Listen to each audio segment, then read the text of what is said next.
The alien mistress was feared across the stars. Worlds bent before her.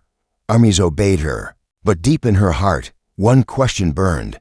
Could her human bodyguard be trusted? So, she prepared a cruel test. In a chamber lit by silver fire, she placed forbidden treasures, ancient jewels, weapons of power, secrets worth more than empires. No guard had ever resisted them before. From the shadows, she waited. The human entered, footsteps echoing. He saw the treasures. His hand hovered near them. The mistress leaned forward, her eyes sharp. Would he betray her? Would he take what even kings would kill for? And then, what he did next shocked her more than any battle ever had. Asterisk, the alien mistress, was known across the stars as a woman of power and pride. Entire worlds spoke her name with respect, and even her closest advisors never dared to question her decisions. She lived among riches that could make anyone's heart weak. Yet, for all her power, she had one quiet fear that she never spoke aloud. She wondered if her human bodyguard, the one she trusted most, was truly loyal to her, or if he was only waiting for the right moment to betray her for wealth or freedom. The human was different from the others around her. He did not bow too deeply, nor did he flatter her like the alien courtiers often did. He was calm, steady, and always stood close, watching carefully, as if her safety mattered more than anything else. She respected that strength, but the question never left her mind. Was it real loyalty, or only an act? One evening, as the palace halls glowed with soft lights, she made a decision. She would test him. If he was loyal, the truth would shine through. If not, she would know before it was too late. The mistress entered a secret chamber where only she had the key. The room was filled with treasures forbidden to most, ancient jewels from fallen empires, relics from forgotten worlds, and rare crystals that hummed with strange energy. These objects were worth more than 1,000 planets combined. Many would give anything to own even one of them. She placed them carefully where they could not be missed. She stepped back, her silver eyes thoughtful. If his heart is weak, he will take them, she whispered to herself. But if his loyalty is true, he will not be tempted. She hid herself in the shadows of the chamber, silent and still, her long cloak blending into the walls. From this place, she could see everything without being seen. She waited, her breath calm but her heart restless. Moments later, the human arrived. His footsteps echoed softly across the polished floor as he entered the chamber. He was tall, steady, his eyes sharp but calm. At first, he seemed surprised to find the room open, but he did not call out. Instead, he walked slowly forward, his gaze falling on the treasures that shimmered under the soft light. The mistress leaned forward slightly in the shadows. This was the moment she had been waiting for. Would he be like all the others? Would he reach for the jewels, the weapons, the secrets that no one could resist? The human stopped in front of the treasures. For a long moment, he did not move. His face was unreadable, but his eyes studied the objects with care. He reached out his hand, not to take, but to brush away the dust on the table as if making the space neat again. Then he folded his arms and stood tall, almost guarding the treasures instead of claiming them. The mistress narrowed her eyes. This was not what she expected. The human spoke softly, though no one was supposed to hear. If this is a test, mistress, he said to the empty room, then know this: your trust is worth more than these objects. I will not touch them. I guard you, not treasures. The words struck her like a hidden arrow. Quiet but sharp, she had expected silence, or greed, or even hesitation. She had not expected him to speak of trust. From her hidden place, she studied him longer. He stood there without moving, as if he had already made his choice and there was nothing left to think about. His hands did not twitch toward the jewels. His eyes did not linger on the glowing relics. Instead, he glanced toward the doorway again, alert, as though his only concern was her safety, even when she was not in sight. For the first time in many years, the alien mistress felt uncertain. She was used to seeing lies behind polite smiles. She was used to betrayal wrapped in soft words. But here stood a human who seemed untouched by greed, a man who valued something higher than riches. She stayed hidden, not revealing herself yet. She wanted to watch him longer. Perhaps he would change. Perhaps he would grow weak if left alone with the treasures. Time passed slowly, still. He did not move. He did not take a single step closer to the shining objects. He remained steady, guarding a room that was never his duty to guard. The mistress felt a strange stirring in her chest, something she had not felt in a long time. Respect, curiosity. She was not sure. All she knew was that her test was not finished. This was only the beginning. If he had passed this trial, she would need another. Something even more difficult. Only then could she know the truth of his loyalty. At last, she left the shadows quietly, her thoughts hidden. The human never saw her. He would never know she had been there, watching every move. As she closed the chamber door behind her, the mistress whispered softly to herself, "Why does he not fall like the others? Why does he resist what no one else could resist?" The answer, she knew, would change everything. The night after the test, the alien mistress could not sleep. She walked through her palace halls, her thoughts heavy, her mind circling the same question. The human had not touched the treasures. He had not even seemed tempted. Instead, he had spoken words that still echoed in her memory, words about trust, about loyalty being worth more than anything else. She was not used to this. Most around her sought favor, gifts, or power. She had seen so many bend their heads low while their eyes searched for advantage. But this human was different. His calm face, his steady stance, his simple words, they unsettled her. Still, the mistress did not want to believe so easily. One test, she thought, was not enough. Anyone could resist once, perhaps out of fear, perhaps by chance. She needed more proof, something that would show his true nature. If she could see him face choice after choice, then maybe she would understand what kind of man he really was. The next day, she called him to her private chamber. He entered with the same steady walk, standing tall but never arrogant. His eyes met hers briefly, then lowered in quiet respect. "I have another task for you," she said in a soft but firm tone. "It will not be easy." He nodded once. "I serve, mistress." She studied him carefully, searching for even the smallest flicker of doubt. But his face was calm, as if her words were nothing more than a simple order. She gave him a sealed message and told him to deliver it to one of her distant allies in the outer halls of the palace. What she did not say aloud was that the halls would be filled with courtiers, whisperers, and watchers, men and women who would see the human alone and might test him in their own way. She wanted to see how he behaved when she was not near, when temptation did not come from treasures but from promises. The human left without question, carrying the sealed message with care. The mistress, of course, did not let him go unwatched. From a hidden passage above the halls, she moved silently, unseen. She would see everything. The courtiers noticed the human as soon as he walked into the wide corridor. They whispered to one another, eyes sharp and curious. Some smiled, some frowned. A few stepped forward, their voices smooth, their words wrapped in charm. "You walk in high places for one who is not of our kind," one said softly. "Perhaps you should think of yourself, not only of her." Another leaned closer. "Riches could be yours, a place higher than a guard, power beyond measure. You serve, but you could command." The mistress watched from above, her heart steady, but her mind alert. This was the moment she wanted to see, the moment of choice. Would he bend under the weight of promises? Would he imagine a life where he no longer stood behind her but above her? The human's steps did not falter. He listened, but his pace remained calm and steady. His eyes did not brighten with greed, nor darken with anger. He simply said, "My duty is clear. I serve the mistress. That is enough." He did not argue. He did not linger. He simply walked past, carrying the sealed message with the same care as before. The courtiers exchanged glances, some amused, some annoyed, but none dared follow too closely. The mistress, hidden above, felt something stir again within her. It was the same feeling as the night before: confusion, respect, and something else she did not want to name. When the human returned, he handed the message back to her, untouched and unopened. He stood in silence, waiting, calm as always. She studied him, her silver eyes unblinking. Finally, she asked, "Do you not ever wonder what you could gain? Do you not ever dream of having more?" He shook his head slowly. "I do not measure my worth by what I can take. I measure it by what I can protect." The words fell into the room like soft stones into still water. rippling through the mistress's heart.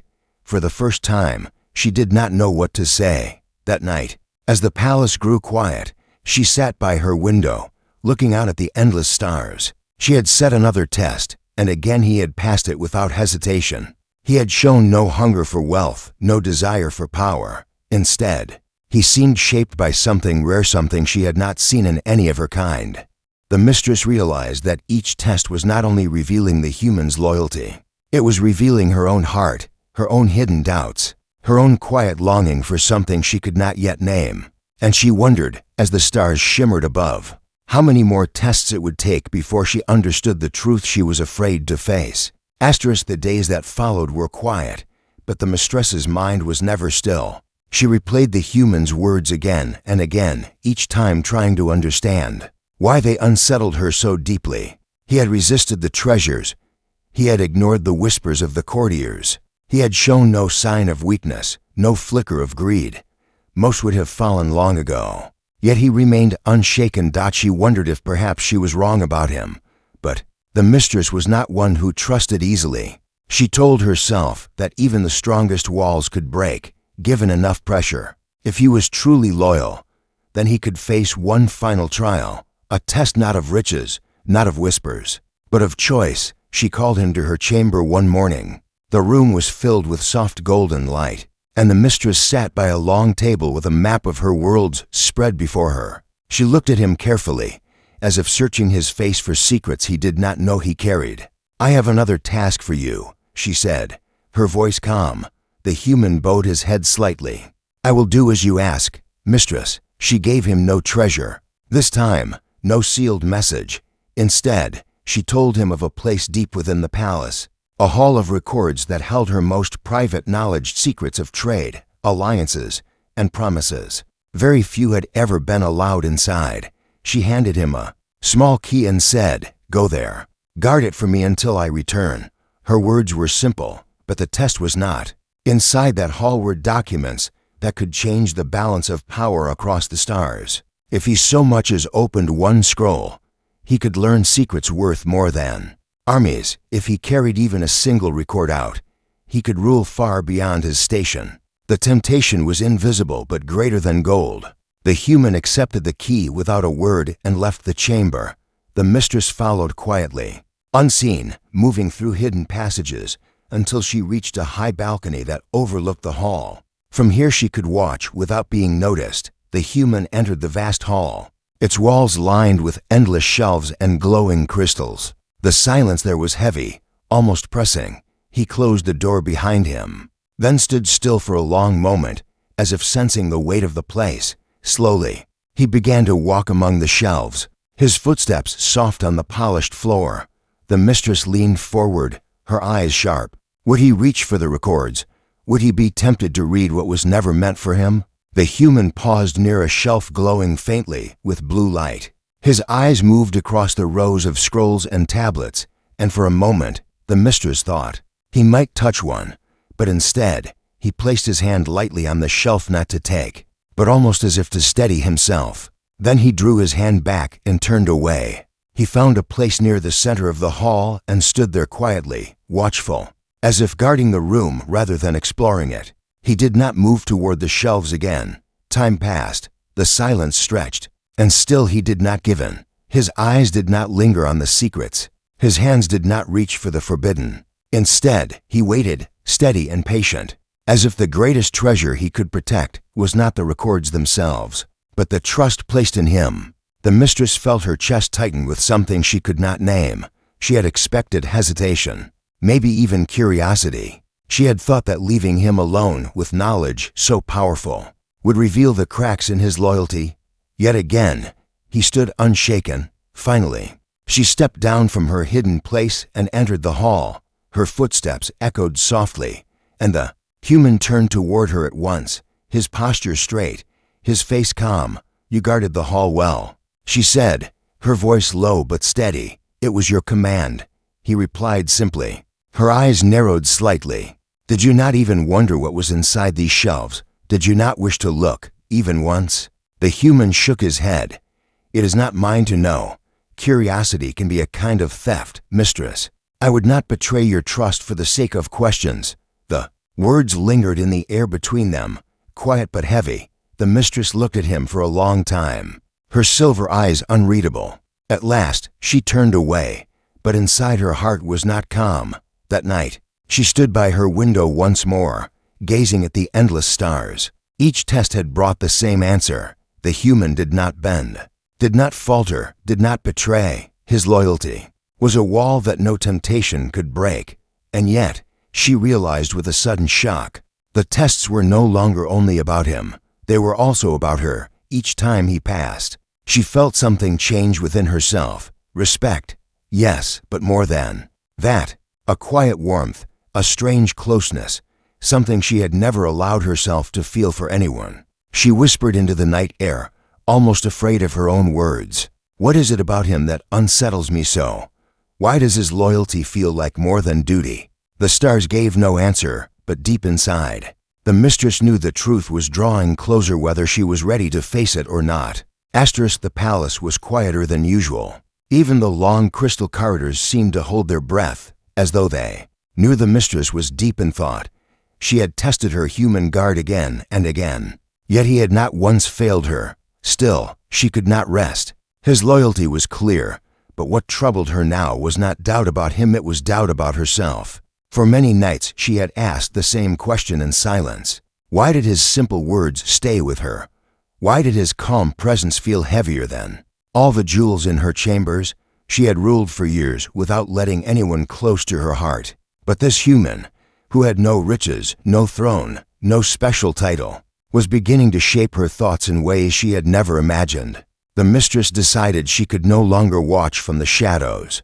If she truly wanted to know, she had to face him. Directly, she called for him to meet her in the private garden of the palace, a place few ever entered. The garden glowed softly with lights from alien flowers, their petals shining like stars. It was a place of calm, chosen carefully for the questions she carried. The human arrived without delay, his steps quiet on the stone path. He bowed his head respectfully, then stood waiting, steady as always. The mistress watched him for a long moment before speaking. "You have passed every test I have set for you," she said slowly. "Treasures, promises, even forbidden secrets, you resisted them all. Do you know why I did this?" He shook his head. "No, mistress, but I did not need to know. My task was to obey." Her eyes narrowed slightly, not in anger but in curiosity. "And yet, you obeyed in ways no other would have.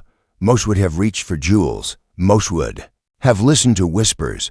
Most would have opened at least one scroll. But you did not. Why?" The human's face remained calm, but there was a quiet honesty in his voice as he answered. "Because my loyalty is not to things. It is not to secrets or riches. It is to you." The words struck her harder than she expected. She had heard 1,000 promises before, but they always carried the taste of desire. His words felt different, plain, unpolished, but so steady that she could not doubt them or still. She pressed further. "Do you not ever think of yourself? Do you not dream of power or freedom or a higher place?" The human paused, considering, then shook his head. "Dreams built on betrayal are empty. What I guard is greater than wealth. To me, trust is the only treasure worth keeping."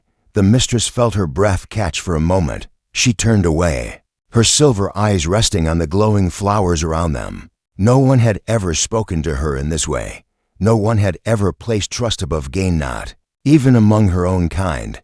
"You speak of trust as if it is more valuable than worlds," she said softly. "It is," he replied simply. "Worlds can fall, riches can be lost. But if someone trusts you, truly trusts you, then you hold something that cannot be replaced." The garden was silent for a long while. The mistress stood with her back to him, hiding the emotions stirring within her. She had wanted to test his loyalty, but now she felt as though her own heart was the one being tested. Finally, she turned to face him again. Her voice was lower, gentler than before. "Do you not see how strange this is? You are human. I am not. Our worlds are different, our ways are different, and yet, you stand here speaking as though the distance between us does not matter." The human looked at her calmly. "Because it does not matter. Loyalty does not ask where someone comes from. It asks only who they are." Those words lingered in the air, soft but powerful. The mistress felt something shift inside her, something she had long tried to bury. For years she had believed that power was her shield, that riches were her safety. But this human was showing her something else, something she had not dared to imagine. She dismissed him after a while, her voice calm, though her thoughts were not. He bowed once more and left the garden, leaving her alone among the glowing flowers. As she walked slowly through the garden paths, the mistress whispered to herself, "Each test was meant to uncover him, but instead they are uncovering me." That night, she could not sleep again. She lay awake in her chamber, listening to the quiet hum of the palace. For the first time, she admitted the truth, at least to herself. She no longer cared only about whether the human was loyal. She cared about why his loyalty mattered so deeply to her. And though she did not speak it aloud, she knew the answer was beginning to grow inside her heart. Like a secret she could no longer ignore. The human stood outside the tall crystal doors, waiting for the call he knew would come. He had spent nights awake, thinking about the strange tests the mistress had given him, and even more about the look in her eyes each time he refused temptation. Something was changing between them, though neither dared to speak it aloud. When the doors opened, he stepped inside slowly, and his heart felt heavy with the sense that this test would not be like the others. The chamber was filled with soft glowing lights, drifting like floating lanterns. The mistress sat on a raised platform, her robes shimmering like silver waves. But there was no treasure on the floor, no strange relics, no tempting jewels. Instead, she held something small in her hands, wrapped in a cloth. Her gaze was not sharp this time. It was quiet, almost searching. "You have seen my treasures," she said softly. "But do you know what I treasure most?" The human didn't move closer yet. He could sense the shift in her tone, and for the first time, he felt a strange nervousness, as if his answer mattered more than anything before. She unfolded the cloth, and inside was not gold nor a weapon, but a crystal sphere glowing faintly. Within the sphere, small images flickered, scenes of the past, of people laughing, of skies filled with colors. It wasn't wealth, it was memory. The mistress's voice trembled, though she tried to hide it. "These are pieces of what my world used to be, before it was taken, before I was called mistress. Tell me, human, what would you do if all that was left of your people was only a memory locked inside glass?" The human finally stepped forward, his eyes fixed on the fragile sphere. For the first time since meeting her, he saw not power, not mystery, but loneliness. He felt it deep in his chest, stronger than any temptation she had offered before. Slowly, he said, "I would not keep it hidden. I would share it, even if it hurt, because memory lives longer when it is carried by more than one heart." Her fingers trembled as she closed the cloth again. She looked at him as if she wanted to believe those words, but something in her still held back. "And if sharing it means losing the last piece you own?" she asked, her voice softer than a whisper. He took a slow breath. "Then it was never mine to keep. It belongs to the story of your people, not just you. If it fades in my hands, at least it will have touched another soul before it's gone." The silence that followed was heavier than any test before. The lights in the room dimmed slightly, as though even they were listening. The mistress studied his face for a long time, her eyes unreadable. Finally, a faint smile touched her lips, sad, but real. "You are strange, human," she said. "Stranger than I imagined. You refuse riches, power, and now even the chance to keep the only light of a dying past. Why?" The human lowered his eyes briefly, then lifted them again, steady. "Because treasures are not in objects, they are in people, and maybe in trust." Her expression changed at that word. Trust. It was something rare in her world, rarer than any jewel. She looked away, her voice low. "Perhaps you do not realize what you are shaping, or perhaps you do." The human did not answer. He only bowed his head slightly, not as a guard to his mistress, but as one person showing respect to another. And in that moment, something unseen shifted between them, quiet but powerful, like the first ripple before a great wave. The chamber of treasures stood quiet, the light of distant stars slipping through the crystal windows. The mistress walked slowly, her long robes brushing against the floor. while the human guard followed at a respectful distance. Many tests had already passed, yet something in her eyes said the final one would not be like the rest. She stopped before a pedestal covered in soft light. On it rested a small, glowing box that seemed alive, as if it breathed with quiet energy. She turned to him, her voice calm but layered with something deeper. "This is not gold, not jewels, not power," she said. "This is the most forbidden. Of all treasures, no one has touched it without losing themselves." Her hand hovered over the box, but never touched it. She tilted her head, watching him. "Do you want it?" The human studied the box. It was beautiful, yes, but it also felt like a whisper calling from far away. He shook his head slowly. "It doesn't belong to me," he said. "And maybe it shouldn't belong to anyone." For the first time, the mistress's face softened. She had expected greed, or at least curiosity. Instead, she saw calm. She stepped closer, her voice quieter now. "Then why do you guard me? Human, if you are not tempted by treasure, if you do not want power, why do you stay?" His answer came without hesitation. "Because you trusted me too." The words hung in the chamber, simple yet powerful. The mistress blinked, and something shifted in her. She realized she had been testing him all along, but perhaps she was the one being tested. She looked at him not as a guard anymore, but as something far more important. The forbidden box glowed brighter for a moment, as if agreeing with what had just happened, then dimmed again. The mistress let out a quiet breath. "Then maybe the treasure is not this box," she whispered. "Maybe it is something I found in you." Silence stretched between them, but it was no longer heavy. The human stood steady, his eyes calm, while the mistress's expression carried both mystery and a strange peace. For the first time in her long life, she felt as if the tests were over. But deep within the glowing box, a faint pulse continued, like a heart waiting to be awakened. And though neither of them spoke of it, they both knew the story was not finished. The universe still held secrets, and perhaps this was only the beginning.